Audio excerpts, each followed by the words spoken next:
ဖြစ်ပါတယ်အားလုံးလည်းကိုတီဗီမှာကြိုဆိုပေးကြရအောင်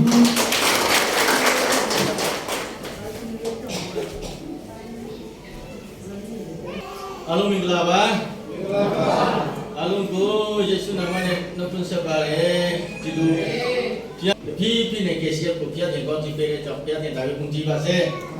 ဒီနေ့မှာဆရာကိုဖိတ်ခေါ်တဲ့ဆရာတော်ဝေလင်းနဲ့ဆရာမထွန်းပေါ်ဆရာနိုင်လို့ဒီမှာနော်ဆရာမ3ယောက်ရှိရတဲ့နဲ့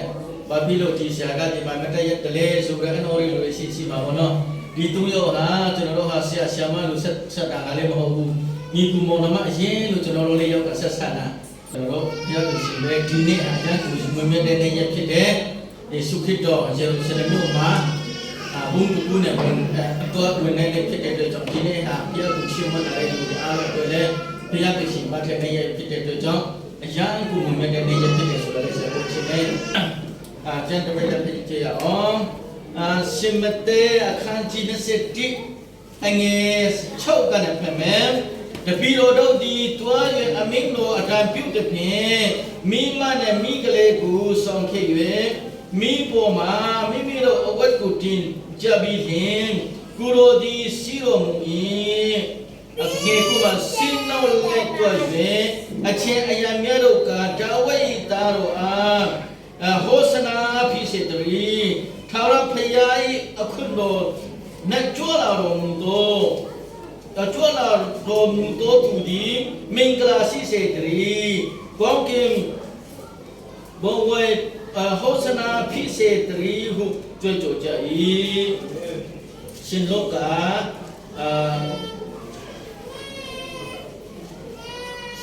ကအခန်းကြီး23အငယ်46ကနေပြောထားမယ်ယေရှုသည်လည်းကြီးသောအတန်နဲ့ကြွကြော်တော်မူပြီးလျှင်အိုအဘအကျွန်ုပ်ဆေဝိညာဉ်ကိုကိုလိုလက်တော်နဲ့အကျွန်ုပ်အဘဤဟုမိန့်တော်မူလျက်အသက်ချုပ်တော်မူ၏ထိုအခါထိုအချင်းအရာတို့ကိုတက်မှုမင်းလင်ရှင်ရှိ၍ကြည်သူသည်ဖြတ်မတော်သူမှာပေ၏ဟုဆို၍ဘုရားသခင်ကိုချီးမွမ်းလေ၏ဖတ်တော်ကြောင့်ဘုရားဖျရောက်ရှိတဲ့ဖျက်တင်ပေါ်ကြည့်ပေးပါစေဒီနေ့မှာဘာစံတဲ့လူကိုရရှိဖို့လို့ဒီနေ့ပေါ်နေပါတော့အဲ့ဒီနေ့မှာဖျက်ကိုဝတ်ပြုခွင့်ရရှိတဲ့ဒီနေ့မှာဖျက်ကိုဝတ်ပြုဖို့ပဲရောက်ရှိတဲ့ပုံမှာလည်းဖျက်တယ်ဆက်ပြီးတော့ကြည့်ပေးပါစေဒီနေ့ကြောက်ဖို့ချင်တာကယေရှုဒီအဘေကျော်ဒီလောကတော့ကြွလာတဲ့နီးဆိုတဲ့ခေါင်းစဉ်လေးနဲ့ပေါ့နော်မင်းခွန်းနဲ့ဆက်ဆက်ခြင်းနဲ့အခုဆရာဖတ်တော်တဲ့ကျမ်းပိုက်ရဲ့အားလုံးကျွန်တော်ဒီမိတာဖြစ်တယ်ဒီကျမ်းပိုက်လေးကိုကျွန်တော်အဖက်ချင်အဖြစ်ယေရှုခရစ်တော်ဟာဒီလောကကိုဘာဖြစ်လို့ကြွခဲ့တယ်ကိုမေးဖူးလဲလို့ကိုအတွက်မေးဖူးလဲလို့ကိုအတင်းတော်အတွက်ဒီသားဆိုအတွက်လည်းမေးဖူးလဲလို့ရှာချင်ခဲ့တယ်ဒီနေ့မှာဆရာဘုံမေးကလည်းမြင့်ရှင်နဲ့ဒီအတင်းတော်အတွက်နော်ကျွန်တော်တို့ကလောလူမျိုးတွေအတွက်ရှင်းပြတော့ခတ်တဲ့အတွက်ထောင်ထားတဲ့လူတွေနော်လူနာရဲ့အတွက်ကိုဝန်တဲ့ဆောင်ရဲ့အတွက်ဒီမှာမြင့်ရှင်နဲ့ဆူတောင်းနေအိုင်တာတွေအားလုံးအားဘုရားသခင်ကလက်ခံနေရဖြစ်တယ်အရာကိုကျေရုပ်တင်တယ်ဒီနေ့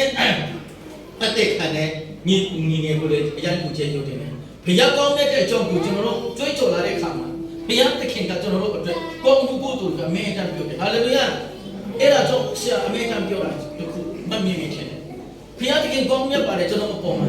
ဘုရားသခင်ကောင်းမြတ်ပါတယ်ကျွန်တော်တို့မိသားစုအပေါ်မှာဘုရားသခင်ကောင်းမြတ်ပါတယ်ကျွန်တော်တို့အတင်းတို့အပေါ်မှာကျွန်တော်တို့ကြွေးကြော်နေတဲ့အချိန်မှာကျွန်တော်တို့မမေ့ဖို့ကပါလဲကျွန်တော်ဘုရားသခင်အတွက်ကျွန်တော်ပါကောင်းခဲ့တယ်ဘုရားသခင်အတွက်ကျွန်တော်ပါလို့ခဲ့တယ်ဘုရားသခင်အတွက်ကျွန်တော်တို့မိသားစုဘလို့ပေးဆက်ခဲ့တယ်ဘုရားသခင်အတွက်ကျွန်တော်တို့အတင်းတို့ကဘလို့ပေးဆက်ခဲ့တယ်ဆိုတာမမေ့ဘူးလေဘုရားကိုပဲကျွန်တော်တို့အပေါ်မှာအတင်းတို့အပေါ်မှာမိသားစုအပေါ်မှာကောင်းခံပြီးတော့ကောင်းချီးပြီးတော့ခံစားရခံပြီးတော့ဘုရားအတွက်ကျွန်တော်တို့ကအထက်မရှိဘူးဆိုတော့မရဘူးအဲ့တော့ဆူတောင်းခြင်းဆိုတာလေယုံကြည်ခြင်းနဲ့ဆူတောင်းမှလည်းပြတဲ့လက္ခဏာဖြစ်တယ်ဟာလေလုယာကျွန်တော်ဥပမာတစ်ခုပြောမယ်ရွာမှာတဲ့သူတို့စိတ်ကြီးတွေအချစ်စိတ်ပြုခဲ့တယ်အပင်တွေပေါက်လာတယ်အတီးအနိုင်ရခုလာတယ်မူးမကြော်တော့ဘူးတဲ့နော်ဖြောင်းကူကအစအရာအားလုံးကျွန်တော်တို့ချင်းလူမျိုးတွေကတောင်းရခေါ်တဲ့လူတွေပဲအားလုံးစိတ်ပြုရည်လောက်တဲ့လူတွေပဲအဲ့တော့မူးမကြော်တဲ့ချိန်မှာအတီးအနိုင်တွေလုံးဝရတော့မှာမဟုတ်တော့အဲ့ဒီချိန်မှာဇိုကပါစတာကခေါ်တယ်ကဲဘာပဲဖြစ်ဖြစ်ကျွန်တော်တို့မူးကြော်အောင်ဘုရားသခင်ကကျွန်တော်ခေါ်ရင် ဖွင့်ပေးမယ်တောင်းရင်ပေးမယ်လို့ကျွန်တော်တို့ကြံစာမှာရှိတယ်ဒီနေ့မူငင်းဆက်လို့အကျူကြီးချင်းရှိရင်ဒီတောင်းကိုရွှေ့ပါလို့စုတောင်းရင်လည်းတောင်းရွှေ့မယ်လို့တခင်ယေရှုကပြောတယ်အဲ့ဒါကြောင့်ကျွန်တော်တို့တရွာလုံးအားလုံးဘုရားကျောင်းမှာလာပြီးတော့စုတောင်းမယ်မူရောက်ဖို့စုတောင်းမယ်ကျွန်တော်စိတ်ပြိုးရည်တွေတောင်းရရအကုန်လုံးမူရောက်ဖို့ရတည်နိုင်ရောက်ဖို့ရစုတောင်းမယ်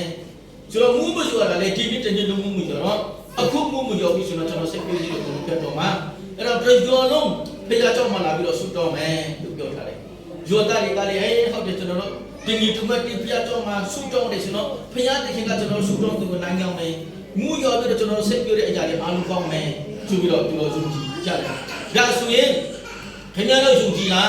တဲ့ဒီလိုလည်းမှာကိုလိုမျိုးပေါ့နော်ယုံကြည်လားဆိုတော့ယုံကြည်တယ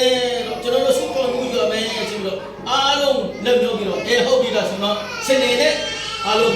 မနေ့ပြန်အားလုံးဒီကိုလာပြီးတော့စုပေါင်းမယ်တကယ်မှုရမယ်ဆိုရဲယုံကြည်ချက်ရှိတဲ့လူဆိုရင်နော်တကယ်ဖျားကိုယုံကြည်တယ်ကျွန်တော်ခင်ဗျားတို့ရဲ့ယုံကြည်ချက်အတွက်ယုံကြည်ခြင်းကိုတက်တဲ့ခံမှုရတဲ့တခုခုယူလာပါဆိုပြီးတော့ပါစတာကမှာထားလိုက်တယ်ကျွန်တော်တို့ကတော့ကျန်းစာပဲနောက်ကဘက်တော့ကောင်းကင်နဲ့မေချစ်ပြတဲ့ဟာကနော်မြတ်ပြည့်ရင်ဒီနောက်ကဘက်တော့လုံးဝမပြည့်ရှိဘူးဆိုတော့ဖျက်တယ်မှာထားတဲ့အတွက်တော့ဆိုတော့အတိတ်ကိုတင်တာတွေအားလုံးကဓမ္မကျန်းစာအုပ်ကိုယူလာပြီးတော့တချင်းဆောင်နဲ့ယူလာပြီးတော့ဒီကျန်းစာကပဲဖျက်တဲ့ခင်ကလောက်လုံးမယ်ဆိုတော့သူယူချက်ကကျန်းစာအုပ်ကိုယူလာချက်တယ်လို့ပြောတယ်ဒီတချို့လူတွေကလည်းသူတို့ကြိုက်တဲ့ကျန်းပိတ်လေးကိုရှိတာပြီးမှတောင်းလင်းပေးမယ်ခောက်လင်းဖွင့်ပေးမယ်ဆိုတဲ့ဟာကျန်းပိတ်လေးကိုရှိပြီးမှနော်ရှင်မြတ်ပေါ်မှာဖက်ပြီးတော့ဖျက်တဲ့ခင်ကအကုန်လုံးလုပ်ပေးမယ်ဖျက်တဲ့ခင်အကုန်လုံးကျွန်တော်တို့အကောင်းဆုံးပြင်ဆင်ပေးတဲ့ဖျက်ဖြစ်တဲ့အရာအလုံးကိုတက်ဆွမ်းတော့ဖျက်ဖြစ်တဲ့ကျွန်တော်ယုံကြည်တယ်အဲ့ဒါကြောင့်ဒီကျန်းပိတ်လေးဟာမနေ့ညကလေးကကျွန်တော်ခံယုံကြည်ချက်အနေနဲ့ကျွန်တော်ယူလာတယ်ဆိုတဲ့ဟာမျိုးတွေအများကြီးဖြစ်လာတယ်ဟုတ်ပြီဒါဆိုတော့အတူတူကဆုတောင်းချက်ရအောင်ဆိုပြီးတော့အားလုံးဆုတောင်းတယ်လေးကကျွန်တော်ဆုတောင်းတဲ့အချိန်မှာနော်တင်နီကလာပြီးမူချုံတကြပြီးတော့နော်မူကတကယ်ကျော်လာတယ်ပြောကြတာတော့အတိတ်တူတင်တာတွေကကျွန်တော်တကယ်ဒီချက်စာကူဂျုံနာဒီချက်ပဲလေးကူဂျုံနာအဲ့ဒါဖျောက်ဂျုံနာဒီကျွန်တော်တက်ယူလာတာဟောဖျက်တယ်ကျွန်တော်ဆုတော့တာနားကြောင်းနေဆွပြီးတော့သူတို့ပြောတဲ့အချိန်မှာမူကတော့တဟုံးထိကျွာလာတော့ဘယ်သူမှမပြေနိုင်ကြဘူးလို့ပြောအဲ့ဒီအချိန်မှာပါစတာတယောက်နဲ့ဟိုးတော့မှထန်တဲ့နော်ငါကမိဘပဲမုဆုမတယောက်နဲ့ပါစတာကောက်ပဲထီးယူလာတယ်လို့ပြောတယ်အဲ့ဒီလူတွေအများကြီးထဲမှာယုံကြည်ချတဲ့လူပဲနှစ်ယောက်ရှိလဲနှစ်ယောက်ပဲရှိတယ်ကျွန်တော်တို့တကယ်စုတော့မယ်ဆိုတော့ဘူးရုံနဲ့ဖျက်တင်ချိုခတ်မယ်ဆိုရင်ယုံကြည်တယ်ကမုဆုမနဲ့ပါစတာပဲရှိတယ်သူတို့မျိုးပဲထီးယူလာတယ်အကျဉ်းတဲ့လူတွေကျက်စာတော့ယူလာတယ်တွေကမူးကြွားတကယ်တော့ယူလာဘောနော်ရှာပြုတ်ချင်တာကနော်တယူအလူလေးကရဆူတော့တဲ့ချိန်မှာယုံကြည်သူနှစ်ယောက်ပဲရှိတယ်တကယ်မှုယုံဆိုယုံကြည်သူနှစ်ယောက်ပဲရှိပေမဲ့ဖျက်တယ်မှုရောစခတ်တယ်ဟာလေလုယာဒီလိုပဲဒီနေ့မှာရှာပြုတ်ချင်တာပါလေဘာဖြစ်လို့ဒီနေ့ကိုလည်းကိုလာဒီကိုလာခဲ့တယ်ဆိုတာဒီနေ့ညီနေတဲ့တဲ့ခန္ဓာကနော်ယေရှုခရစ်တော်ဒီလောကကိုဘာဖြစ်လို့ကြွလာခဲ့တယ်ဆိုတာမသိဘဲနဲ့ဖျက်ကိုလာချီးမွမ်းတဲ့လူဖြစ်ရှိနိုင်ဟုတ်ယေရှုခရစ်တော်ဘာလို့လဲဆိုတာမသိဘဲနဲ့ဒီမှာဖျက်ကြောင်းလာပြီးတော့တချင်းလာဆိုပြီးတော့ဆူတော်ပြီးတော့ကားရခုန်နေလို့လေရှိနိုင်ဒီကိစ္စမှာပြောတာမဟုတ်ဘူးနော်ယုံကြည်သူတားမှတကဘာလုံးမရှိတဲ့ယုံကြည်သူတားဖြစ်နိုင်တယ်ရှိနိုင်တယ်ဒါပေမဲ့ဒီနေ့ဖျက်တဲ့ခင်ကကျွန်တော်တို့နှလုံးသားထဲမှာပြောဖို့ယေရှုခရစ်တော်ဒီလောကကိုဘာဖြစ်လို့ကြွလာခဲ့တယ်ဆိုတာနံပါတ်1ပြောတာကကျက်စာပြောတာပါလေဘုရားသခင်နေသားတော်ကိုယုံကြည်တော်သူပေါင်းတော်ဒ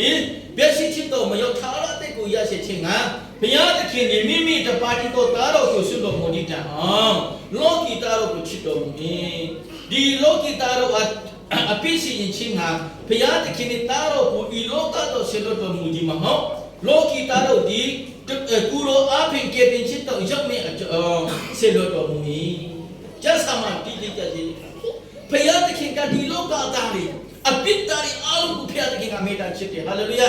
အဲ့ဒါကြောင့်သူ့ရဲ့တူတီတော်တားတော်ကိုဒီရှုခရစ်တော်ဒီလောကမှာဆင်လို့ခြင်းဟာ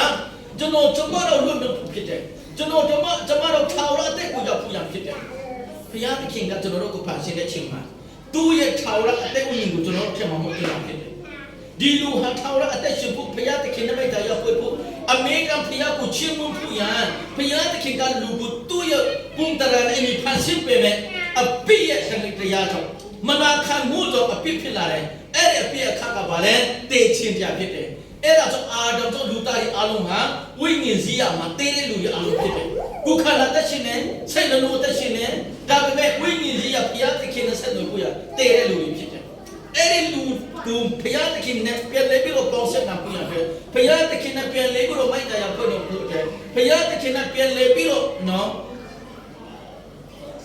လက်တွေးပြီးတော့အသက်ရှင်ဖို့ရတယ်တားကိုကိုပေးခြင်းဖြစ်တယ်အခုနကဘာပြောလဲဆိုတော့ကျွန်တော်ဖတ်တဲ့ပြန်ပါအဘကျွန်တော်ရဲ့ဥညင်ကိုခမင်းတော်လက်တော်နဲ့အနံပြီးဆိုပြီးမှယေရှုခရစ်တော်ဟာခေါင်းငုံပြီးတော့သူတည်တယ်လို့ကျက်စာပါအမှုပြီးတာဒီလို့ဘုရားယေရှုခရစ်တော်ကဟောတယ်ဘာအမှုလဲမနာခံခြင်းဒီအပိမနာခံခြင်းရဲ့အပိကတေခြင်းဆိုတော့လူသားတွေအားလုံးဟာအဲ့ဒီတေခြင်းတရားနဲ့အားလုံးရင်ဆိုင်နေရတယ်ဝိညာဉ်ရမှာတည်တယ်လူတွေဖြစ်တယ်အဲ့ဒါကြောင့်အဲ့ဒီတေချင်းရဲ့အခါက sorry အပိရဲ့အခါကတေချင်းရဲ့အကျွေကိုယေရှုခရစ်တော်ကလက်ဝတ်ကတာမှာပေးဆက်ပြီးတော့အမှုပြီးပြီဒီတေချင်းအမှုအပိရဲ့အခါအတေချင်းရဲ့တရားအပြင်ဘယ်သူမှဆွေးလို့မရတော့ဘူးရှိတော့ယေရှုခရစ်တော်ကလက်ဝတ်ကတာမှာကျွန်တော်တို့ကဲ့တင်တာဖြစ်တယ်ဟာလေလုယာအဲ့ဒီအတွက်ယေရှုခရစ်တော်ဟာဒီလောကကိုနော်ဘုရားသခင်ကဒီလောကမှာဆေလွတ်တာကတရားစီရင်ဖို့မဟုတ်ဘူးကဲ့တင်ဖို့ဖြစ်တယ်ဒါပေမဲ့အဲ့ဒီကဲ့တင်တဲ့လူသားတွေအားလုံးကိုဘုံတစ်ခုနဲ့ယေရှုခရစ်တော်ကြွလာမယ်တခင်နဲ့ကြွလာလိမ့်မယ်တရားတကြီးအနေနဲ့ပြန်ကြွလာလိမ့်မယ်အဲ့ဒီချင်းကြိုင်မယုံကြည်သူတွေအတွက်ကဲ့တင်ဖို့မဟုတ်တော့ဘဲနဲ့ယုံကြည်တော်သူကိုချီဆောင်ပြီးမှမယုံကြည်တော်သူကိုတရားစီရင်ပြီးတော့ထောက်ရငရေမှာပေးမှာဖြစ်တယ်အဲ့ဒါကဘုရားသခင်ဓမ္မကျမ်းစာမှာတည်ချက်ပြီးဖော်ပြထားပြီးသားဖြစ်တယ်နံပါတ်2တို့ဒီမှာပြန်ပါတွေ့လေဆိုတော့အချင်းကာလစိတ်တော်အခါငါတို့ဒီတာတော်ရဲ့ခွင့်အရာကိုခံရမယ့်အကြောင်းပညတ်တော်တရားနဲ့ရှိတော်ငါတို့ကိုရွေးစေခြင်းဟာမင်းမဝတ်နဲ့ပငင်းတရေယူရွေးပညတ်တရားအောက်နဲ့ပြောမြင်တော်ရတော့တာတော်ကိုဖျားသခင်နေဆေလွတ်တော်မူ၏တဲ့ထူတော့တင်တို့ဒီတာဖြစ်တော်ကြောင့် Abba Father ဟုခေါ်တတ်တော်တာတော်ရဲ့ဝိညာဉ်တော်ကိုတင်တော့စိတ်နှလုံးထဲနဲ့ဘုရားသခင်ကဆေလွတ်တော်မူ၏ယေရှုခရစ်တော်ကျွန်တော်တို့အတွက်လက်ဝတ်ကတာမှာအတေခါနာဘေလီမြို့မှာမွေးဖို့တာကဘုရားသခင်ကအစီရှင်စီပြတာဖြစ်တယ်အချင်းကူဆေတော်အခါတလောကလုံးမှာယေရှုခရစ်တော်ရဲ့တရင်ကောင်းကိုဝိညာဉ်ဖူးရအတွက်ယေရှုခရစ်တော်ဘုရားသခင်ရဲ့တာတော်ဖြစ်တယ်မဆိုင်ယာဖြစ်တယ်ဆိုတဲ့အကြောင်းကိုတလောကလုံးကသိနာဖို့အတွက်အဲ့ဒီချင်းကရောမအင်ပါယာကတလောကလုံးကိုအုပ်ချုပ်ခဲ့တယ်အဲ့ဒီရောမအင်ပါယာကတကဘာလုံးကိုအုပ်ချုပ်တဲ့အတွက်ကြောင့်ဂရိပါတာစကားတောင်းတယ်အဲ့ဒီဂရိပါတာစကားနဲ့တကဘာလုံးနားလေကြတယ်အဲ့ဒီချင်းမှာရောမစစ်သားတွေကတကဘာလုံးကိုရှစ်တဲ့ဖို့ရတဲ့လမ်းအကုန်လုံးတော့ပေါက်ထားပြီးသားဖြစ်တယ်အဲ့ဒါဆိုယေရှုခရစ်တော်တည်တာနဲ့တမန်တော်ထိုမတော်အိန္ဒိယနိုင်ငံကိုချက်ချင်းရောက်လာတယ်မရှိမသေးတော့အီသီယိုးပြနိုင်ငံကိုရောက်လာတယ်ရှင်ပေါလုတို့အာရှနိုင်ငံတို့ကိုသွားလာတယ်အဲ့ဒါအချင်းကိုဘုရားသခင်ကချင်းခဲ့ပြီးသားတည်ပြီးသားဖြစ်တဲ့အတွက်ကြောင့်ယေရှုခရစ်တော်ကျွန်တော်တို့ရှိခွတ်တာဟာအဲ့ဒီဘုရားသခင်ကသူ့သားတော်ကိုလွတ်ရတာနော်တိတ်ဆန္ဒမဟုတ်ဘူးနော်မတော်တဆလည်းမဟုတ်ဘူးဘုရားသခင်ကကျွန်တော်တို့ကိုကယ်တင်ဖို့ရတဲ့အစီအစဉ်ရှိပြီးသားဖြစ်တယ်ဟာလေလုယာမြတ်ကတော့သူကမြင်ဖို့ရတယ်နာမကျန်တော့သူကတန်ကြမ်းမှချင်းရောက်ဖို့ရတယ်စေမစွရမတန်းဆွတဲ့လူတွေကရှုံနာဖို့ရတယ်ဘုရားသခင်ကတာတော်ကိုပြတာဖြစ်တယ်ဟာလေလုယာအဲ့ဒါကြောင့်ကျွန်တော်တို့တိုင်းနေရဲ့နော်အညီငယ်ရဲ့ TV ရောက်ကလည်းဘုရားသခင်ကကြည်နိုင်တယ်ဟာလေလုယာအဲ့ဒါတော့ယုံကြည်ခြင်းဆိုတာဘုရားသခင်မှာပဲရှိတယ်ကျွန်တော်တို့ဆိုမှမရှိဘူးအဲ့ဒီဘုရားကကျွန်တော်အတွက်ဘာလုပ်ခဲ့တယ်လဲကျွန်တော်တို့အတွက်ဘာလုပ်ခဲ့ပေးတယ်လဲဆိုတာကိုကျွန်တော်တို့ယုံကြည်နေမယ်ကျွန်တော်အဲ့ဒီမှာဘုရားသခင်ဝိညာဉ်တော်လောက်လုပ်တယ်ဟာလေလုယာအဲ့ဒါကြောင့်ကုခဘာမှမဟုတ်သေးဘူးနော်ကုခဘာမှလည်းမတက်နိုင်သေးဘူးလို့မလုပ်နဲ့ဘုရားသခင်ကိုတက်နိုင်တယ်ဟာလေလုယာအဲ့ဒီဘုရားကိုပဲယုံကြည်ပါအဲ့ဒီဘုရားကိုပဲကျွန်တော်တို့အကူပါဘုရားသခင်က Abba Father လို့ကျွန်တော်တို့ခမေတို့ကိုခေါ်တာပြရတဲ့တားတော်ယုံကြည်တော်ကိုပေးပေးတာဖြစ်တယ်ဟာလေလုယာအဲ့ဒီယုံကြည်တော်ကျွန်တော်တို့ဘုရားသခင်ကပေးထားတာဖြစ်တယ်နံပါတ်3မှာကျွန်တော်တို့ကြည့်ထားလိုက်မယ်ဒီနေ့ကဲအဲ့ဒါပါလေယေရှုခရစ်တော်ကစီထားတဲ့မီးလေးပေါ့နော်မီးလို့ခေါ်တယ်နော်မီးဒီစာဖတ်လို့ရလားဖတ်လို့ရလား တရားသဖြင့်စီရင်ချင်းရဲ့ကဲကင်းချင်းတောင်ရောက်သောသဖြင့်တင်းနဲ့အရှင်မင်းကြီးဒီမိမနဲ့မိကလေးကိုရှိ၍နှုတ်နဲ့တင်ဝဲတော်ဆက်နဲ့တင်စီရသောကြွလာတော်မူတဲ့အကြောင်းကြည့်ရှုကြလော့အဲ့ဒါက prophet ဇခရယာရေးထားတာဇခရယာကူမှာရေးထားတာအဲ့ဒီမဆိုင်ယာဘသူလဲဆိုတာကျွန်တော်တို့သိဖို့ရအတွက်ဇခရယာကတေချာပြောပြီးသားမိမနဲ့မိကလေးလာရှိတော်သူဟာမဆိုင်ယာဖြစ်တယ်ကဲဒီပါရှင်ဖြစ်မယ်ဣသရေလလူမျိုးတွေနော်မဆိုင်ယာဖြစ်မယ်ဆိုတာကို prophet ဇခရယာကဟိုးလူခဲ့တဲ့မြစ်ပေါ်မြတ်စွာကဟောထားတာဖြစ်တယ်ဘာဖြစ်လို့ယေရှုခရစ်တော်ကမိမကိုရှိထားတယ်လဲဆိုတာကြားဘူးလားမမြင်ဘူးလားအဲ့ဒါမိကိုကြည့်လိုက်ပါသူ့ပခုံးပေါ်မှာပါရှိတယ်အဲ့ဒါမိရဲ့ပခုံးပေါ်မှာပါရှိတယ်ဒီရလူရှာလက်ဆောင်ပေးမယ်လက်ဝက်ကတည်းကကောင်းကြည့်ပြပါစေလက်ဆောင်ပေးမယ်တော့ဆရာတော်ပြင်းနေဆရာအောက်မှာတော့လည်းဟဲ့အဲ့တော့ဆောက်လက်ဝက်ကတည်းကရှိတယ်တွေ့လားယေရှုခရစ်တော်မှာဘုရားသခင်သားတော်ဒီလောကသားတွေကိုကယ်တင်ဖို့ရကြိုးလာမယ်လောကတာမှာတေးစုဂရေကနော်အဲ့ဒီလာမိကိုရှိတာဘယ်တော့ကရှိတယ်သူမမွေးခင်ကသူ့အမေကရှိတာမမီလားဘယ်လိုမျိုးမှာယေရှုခရစ်တော်မွေးဖို့မေရီကိုဝင်စီလုံးကပါရှိလေဒီမိပဲရှိတယ်ဘာဖြစ်လို့လဲယေရှုခရစ်တော်လောကတာမှာတေးနေဆိုတာနမိတ်လက္ခဏာ prophet ကပြောပြီးသားအဲ့ဒါကြောင့်မေရီကိုကောက်ကီတမန်ကပြောတယ်မေရီနေကိုဝန်ဆောင်မယ်ဆိုတဲ့ချိန်မှာမေရီကအမှားကအပြုတ်ပဲဘာဖြစ်လို့ကိုယ်ဆောင်နိုင်မလဲလို့ပြောတယ်အလုံးတိပိတာဆံမပြောချင်တော့ဒါပေမဲ့ကောက်ကီတမန်ကဘာပြောလဲကျွန်တော်ကိုယ်ဆောင်မဲ့တရေတရားမဲ့ကလေးကဝိညာဉ်တော်အဖြစ်ဖြစ်မယ်လို့ပြောထားတယ်အဲ့ဒီမေရီကိုကိုယ်ဆောင်မဲ့စုရဲကလေယေရှုခရစ်တော်ဟလဝကတာမှာတည်တယ်ဆိုတာအကုန်လုံးကောက်ကီတမန်ပြောပြီးသားဖြစ်ယေရှုခရစ်တော်လေဝကတာမှာတည်မေရောမစစ်တတိကတက်မဲ့ကလေးကိုသူကိုယ်ဆောင်မဲ့စုရဲကမေရီကဘယ်လောက်ခံစားရမလဲခင်ဗျာကိုယ်မဆောင်ခင်ကလေးကကိုယ်ဆောင်ရမယ့်ကလေးဟာနော်မျက်စိကမျိုးလို့မွေးမယ်လက်ပြက်ချစ်တဲ့နော်မတန်မဆွေးနဲ့မွေးမယ်ဆိုရဲဆိုတာတီဗီကလေးတီဗီဆိုနော်အဲ့ဒီကိုယ်ဆောင်တဲ့ချိန်မှာမိခင်တော်ဘယ်လိုခံစားရမလဲယေရှုခရစ်တော်မွေးဖွားမယ်ဒါပေမဲ့သူဟာအသက်ဘယ်လောက်မှလောကတာမှာအသက်ခံရမယ်မေရီကိုပြောပြပြီးသားဒါပေမဲ့မေရီကဘယ်လိုခံလဲဟုတ်ပြီဘာပဲဖြစ်ဖြစ်ကျွန်မကတော့ဖခင်ကျွမ်းမယ်ဟာလေလုယာကျွန်တော်တို့ပုံမှာဘာပဲဖြစ်ဖြစ်ကျွန်တော်တို့ဖခင်တခင်တာတင်ဖြစ်ပြီးဆိုတော့ဖခင်အကောင်ဆုံးကျွန်တော်တို့ပြင်ဆင်ပေးတယ်ဆိုတော့မေရီဝန်ခံတယ်ဟာလေလုယာဒီနေ့ကျွန်တော်တို့အများကြီးပြဿနာတွေကြုံတွေ့ရတယ်မိသားစုသားမှာကိုမှာပြဿနာတွေများကြီးရှိမယ်ကျမချင်းလားဘာမင်းကြီးတဲ့ရလားတာသမီးကိစ္စလားနော်အဖေပါစတာတော့ပြီးတော့တာကအမေတိုင်းရုပ်မှုနဲ့ဒီနေ့တက်တဲ့ခါလာကြတယ်နော်အဲ့လိုမျိုးတွေဖြစ်တာနဲ့လူတန်းက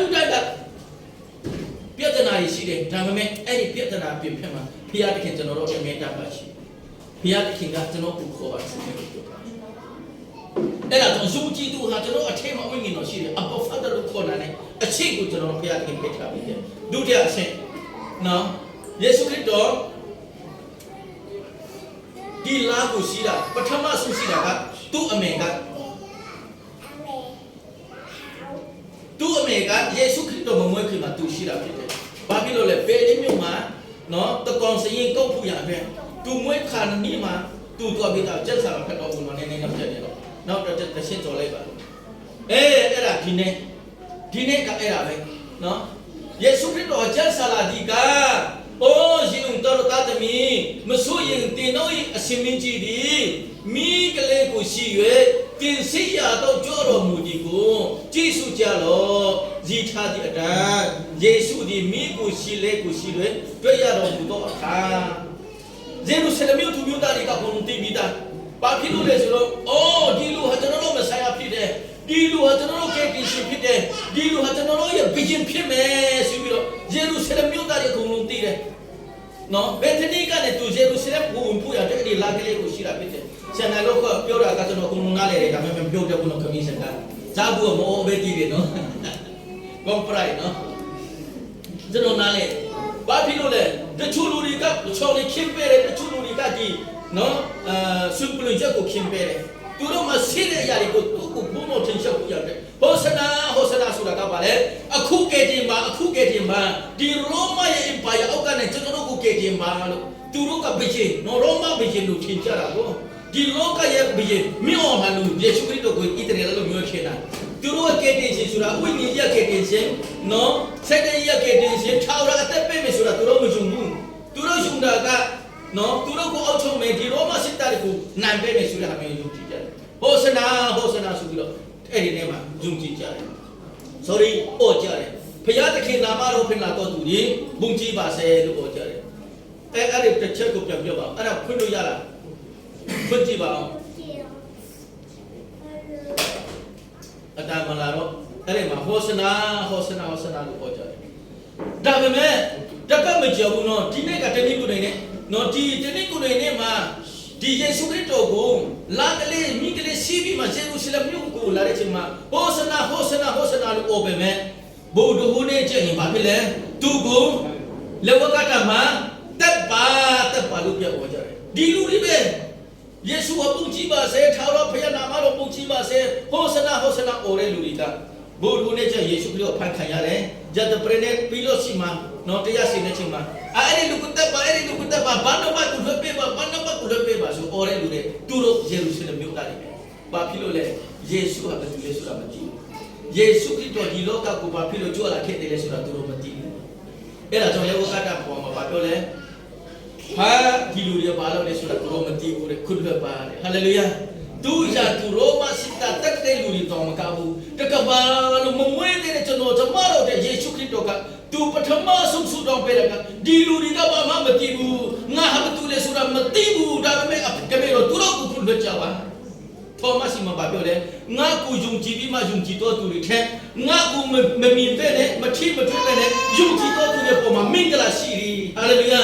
ဒီနေ့ယေရှုခရစ်တော်အကြောင်းကိုသိတဲ့ချိန်မှာယုံကြည်သူဖြစ်လာတဲ့ချိန်မှာခမင်းတို့ဝတ်မြဝတ်တာပြီးကျွန်တော်တို့တားတော်ဖြစ်ခြင်းကိုခံရတာဖြစ်တယ်ဟာလေလုယာအဲ့ဒါကြောင့်ကဲသွားမယ်နံပါတ်1ဘာဖြစ်လို့လဲယေရှုခရစ်တော်ဟာအပေကြောင့်ဒီလောကတော်ကြွလာခဲ့တယ်ဆိုတော့နံပါတ်2ဘာလဲယေရှုဒီပငယ်တော်တရားကိုပြည့်စုံစေရန်ဒီလောကကိုကြွလာမို့လို့ဖြစ်တယ်ဟာလေလုယာရှင်မသက်ခန်းကြီးငါအငယ်ချက်မှာပြောငါဒီလောကကိုလာတာချင်းဟာပငယ်တော်တရားကိုဖြစ်ရှိဖို့မဟုတ်ဘူး prophet စကားကိုဖြစ်ရှိဖို့မဟုတ်ဘူးသူတို့ဟောတဲ့အရာတွေအားလုံးဟာပြည့်စုံစေဖို့ရန်အပြင်ငါလာတာဖြစ်တယ်ငါလာတာကဒီလောကသားတွေကအသက်ကိုပြင်ရပြီးတော့ထာဝရအသက်ကိုရပြီးတော့ကြည်တင်ဖို့ရန်ဖြစ်လာတာဖြစ်တယ်ယေရှုခရစ်တော်ဒီလောကရဲ့ကြွလာခြင်းနံပါတ်1နော်အဲ့ဒီဘာပညတ်တော်ကိုပြည့်စုံဖို့တယ်ပညတ်တော်ပါလဲအပိစုလာဘေကနစတဲ့ပညတ်တော်ကိုကျူးလွန်ခြင်းအပြင်အပိစတဲ့နဲ့အဲ့ဒီပညတ်တော်ကျူးလွန်တော့ကျွန်တော်တို့ကအပိဖြစ်တဲ့အတွက်ကြောင့်အဲ့ဒီအပိယခါကပါလဲတေချင်းအဲ့ဒီတေချင်းတရားကနဲ့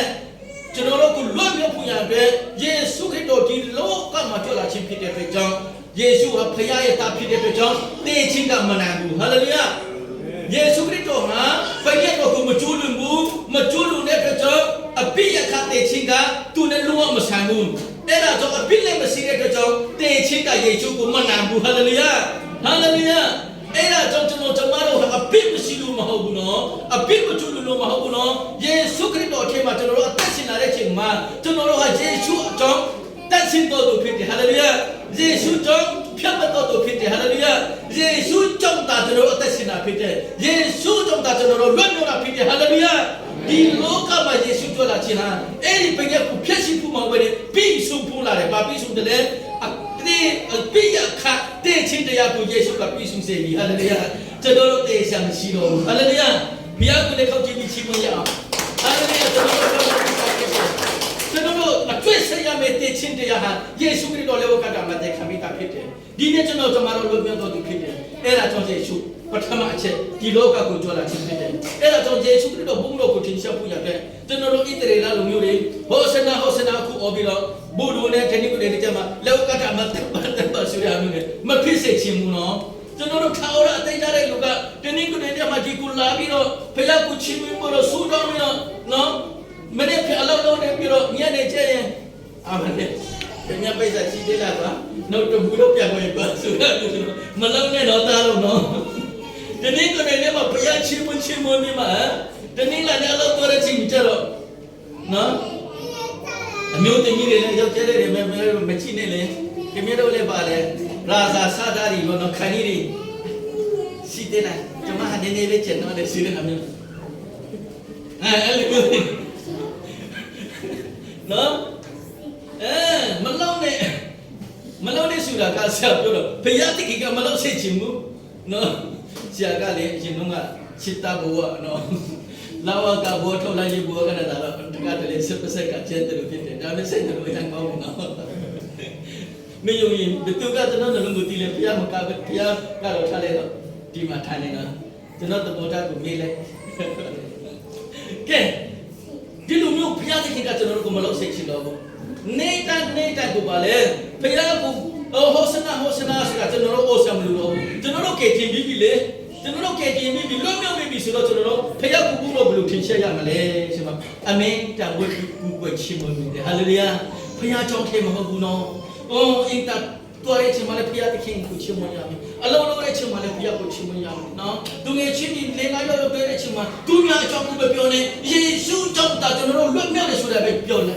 အဲ့ဒါမှလည်းဘုရားဘုလို့ချင်ရှာ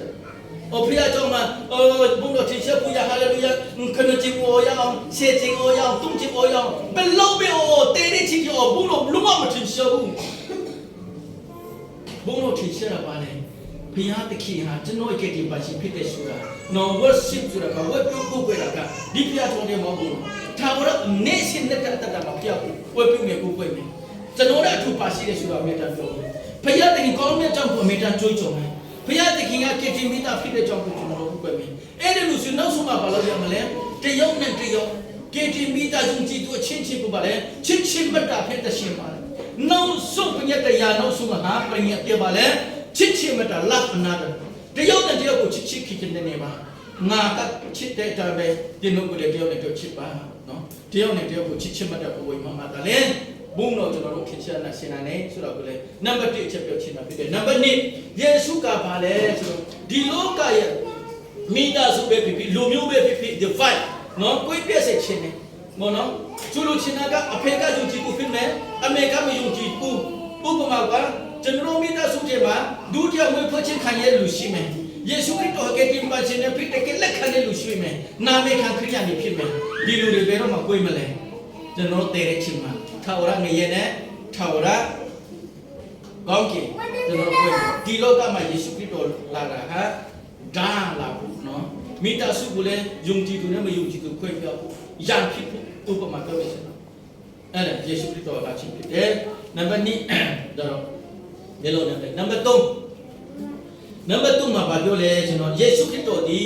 အပိတာတို့ကိုခေါ်ခြင်းဟာကြွလာတော်မူ၏ယေရှုကဘာပြောလဲကျမ်းမာတဲ့လူကဆရာဝန်မလူဘူးမနာကျမ်းတဲ့လူကပဲဆရာဝန်ကိုလူချင်တာအဲ့ဒါကြောင့်ငါအပိတာမြောက်ကိုကဲတင်ဖူးရအတွက်ဒီလောကကိုလာချင်းဖြစ်တယ်ငါဟာကောင်းတဲ့ကွာငါစတဲ့လေမတော့ဘူးရက်လေမတော့ဘူးတနေ့ကိုလည်းအမေတပုံမှာဖျက်ကြောင်းတက်တယ်ကျွန်တော်အလုံးကြီးထဲတယ်ဆူယူနဲ့မပြီးဘူးနော်အိုးငါဟာပိတာဖြစ်တယ်ငါဟာမိဘအတွက်ဘာမှမဖက်မကြည့်ဘူးအိုးကြီးကမောင်နှမအတွက်လည်းဘာမှမလုပ်နိုင်ဘူးဒီအတင်းတို့အတွက်လည်းဘာမှမလုပ်နိုင်ဘူးဖခင်တခင်ကျွန်တော်ကိုကူညီပါမဆာပါဆိုတဲ့နော်ကျွန်တော်ဟာအပစ်ရှိတယ်ကျွန်တော်ဟာမထိုက်တာဘူးမပြီးဘူးဆိုတဲ့လူတွေကငါလာတာဖြစ်တယ်ဟာလေလုယာအဲ့ဒီလူတွေထွက်လာတာဖြစ်တယ်အဲ့ဒါကြောင့်ဖရာရှိတွေကသူ့ကိုဂျမ်းမုန်းတာအဲ့ဒါဆိုဣသရေလလူမျိုးတွေကဂျမ်းမုန်းတာငါတို့ဟာအာဗြဟံဣဇက်ဇာကောဖျားဖျားကိုငါတို့ကိုကြွတာဖြစ်တယ်ခင်ဗျားကငါဖျားဖြစ်တယ်လို့ပြောတယ်သူများကိုလည်းပြစ်ကိုဖြစ်ပေးတာခင်ဗျားကဖျားနေရမှာရက်တည်နေတာဆိုတော့ယေရှုခရစ်တော်ကိုတတ်တာအဲ့ဒါတော့မတီးလို့လေဘာဖြစ်လို့လဲသူတို့ဟာသူတို့ဝတ်ကြွားတာအိုးဖရာစီတယောက်စနော်အော်ဖျားတခင်ငါကတပတ်မှတင်အချဆောင်နေအော်စေပူတူပူပေးတယ်ဘာအပြစ်မလဲမလုပ်ဘူးခုနမှရက်တဲ့ခွန်တော့တမကတော့နော်အဲ့လိုမျိုးကျွန်တော်လည်းမဟုတ်ဘူးရှိပြီးတော့ဝါကြောပြီးတော့ဆူတောင်းကြတာအဲ့ဒီလူမျိုးတွေရှိမှဖျားတခင်မနေချင်ဘူးအဲ့ဒီလူမျိုးတွေရှိမှဖျားတခင်နော်မပြုံးဘူး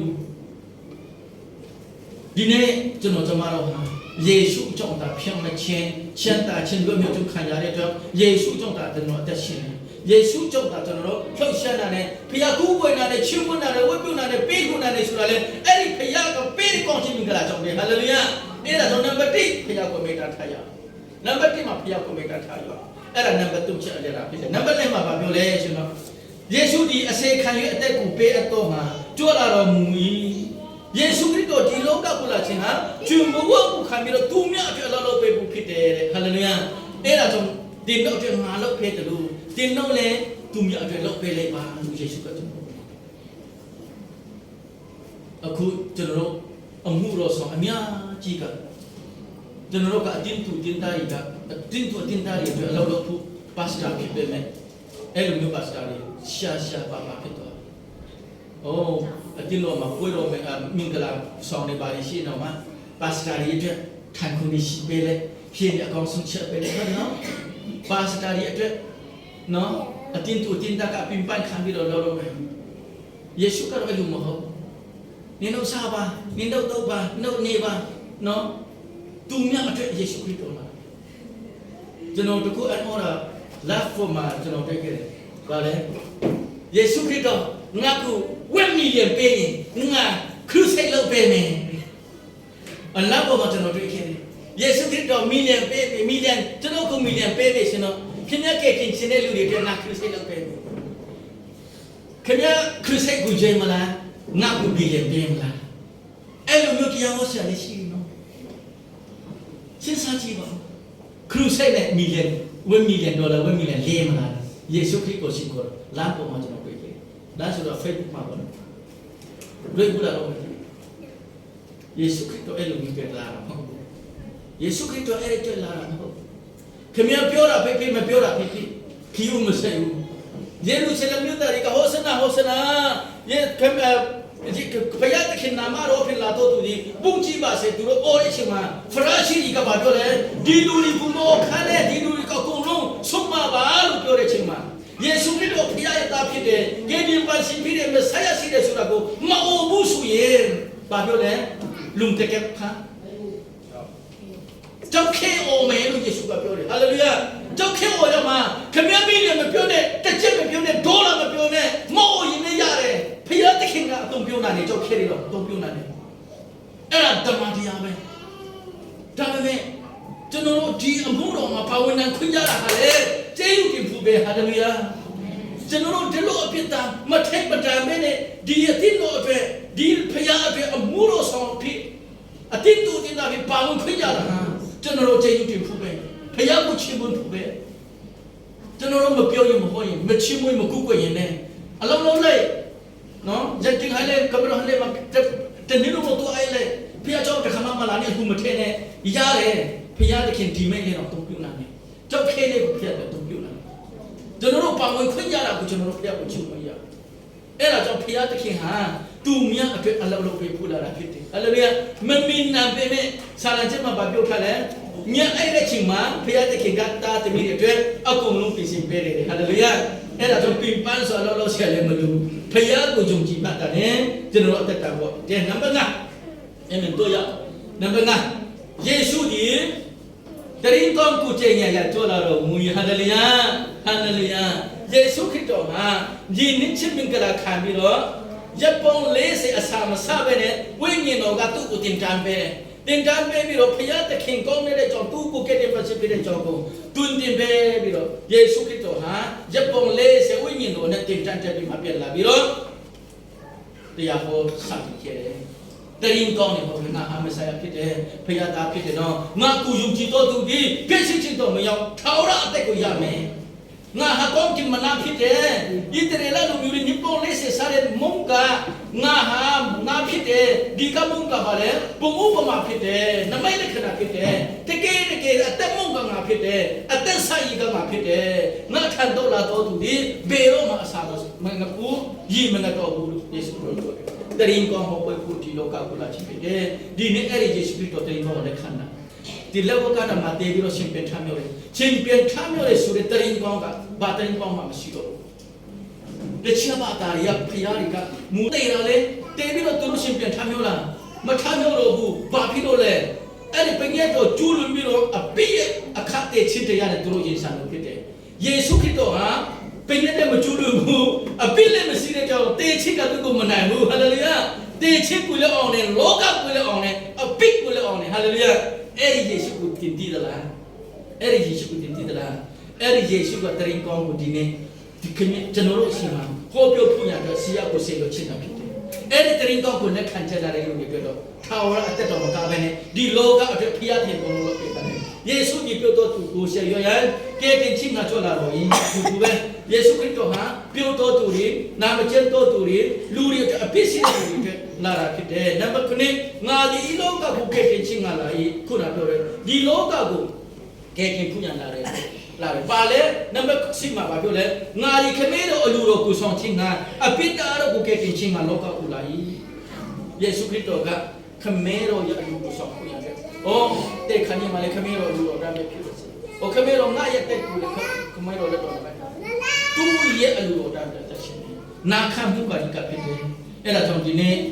ယုံကြည်သူရောက်ရှိတဲ့ကလည်းဖခင်ရဲ့နှုတ်ကပတ်တော်အပြင်ယေရှုခရစ်တော်တွင်တင်ခြင်းအပြင်ကျွန်တော်အသက်ရှင်မှုရအဓိကဖြစ်တယ်။နံပါတ်9ယေရှုဒီတရားရှင်ခြင်းဟာကြွလာတော်မူ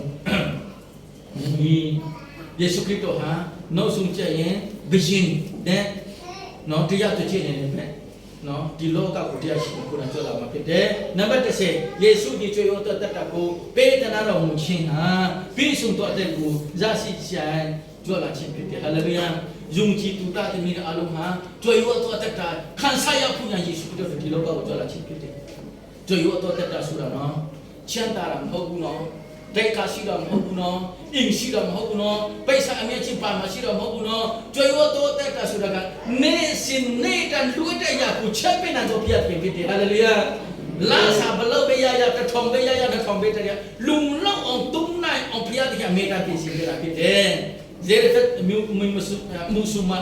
နော်ရှိကပလင်ကတုံးတယ်လုံးမကုန်နိုင်ဘူးအမေတိုင်ညနေမမနေတိုင်းကြော်ရဲ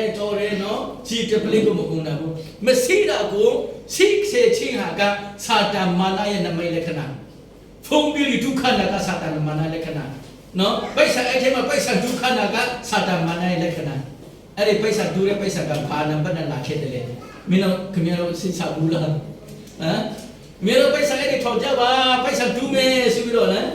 ပိဿာအဲ့ဒီကမောတွေ့အောင်ကျွန်တော်ဆရာပြောတဲ့ချိန်မှာကျွန်တော်ပိဿာဒူတယ်ဒီမှာကျွန်တော်ပါလာတာတရားပဲခုနေရာဖြစ်သွားပြီဆိုတဲ့အဲ့ဒီပိဿာနေရာကဘာနံပါတ်နဲ့ထွက်လာတယ်စဉ်းစားအဲ့ဒါစာတမာနရဲ့လက္ခဏာ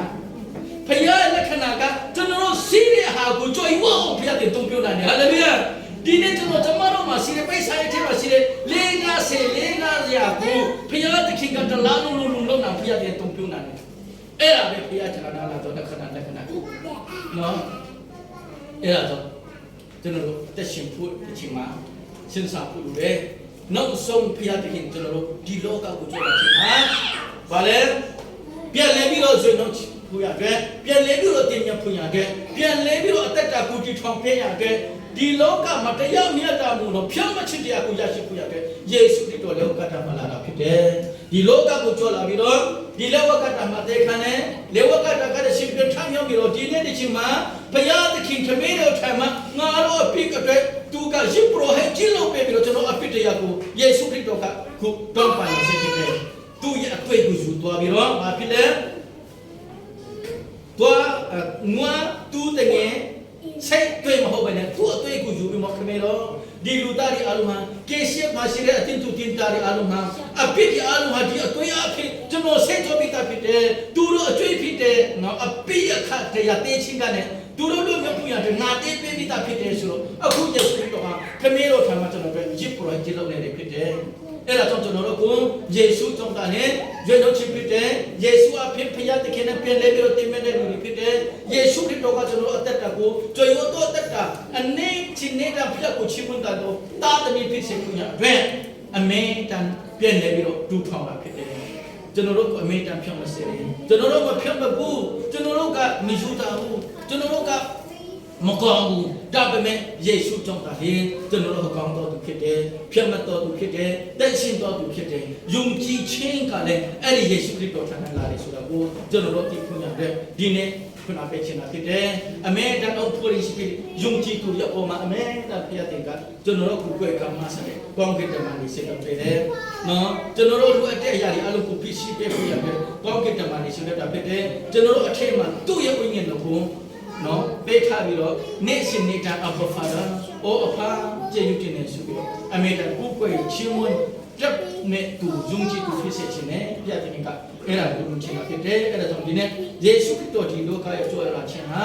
ဒီအချက်စစ်ချက်တွေနဲ့အများကြီးရှိတယ်ဒါပေမဲ့ကျွန်တော်တို့အတွက်ဒီအချက်စစ်ချက်တွေကျွန်တော်တို့အတွက်ပြီးဆုံးမယ်ရှိပြီးတော့ဆရာအစရတဲ့ကြောင့်ဒီနေ့ခုနလာပြချင်တာဖြစ်တယ်နောက်ကပတ်တော့အဖိတ်ခုနယူပြီးတော့ဘုရားကိုချီးမွမ်းတော်တာတည်းများဖြစ်ချင်ကိုရန်ဘုရားတင်အားလို့ကောင်းချီးပေးပါစေ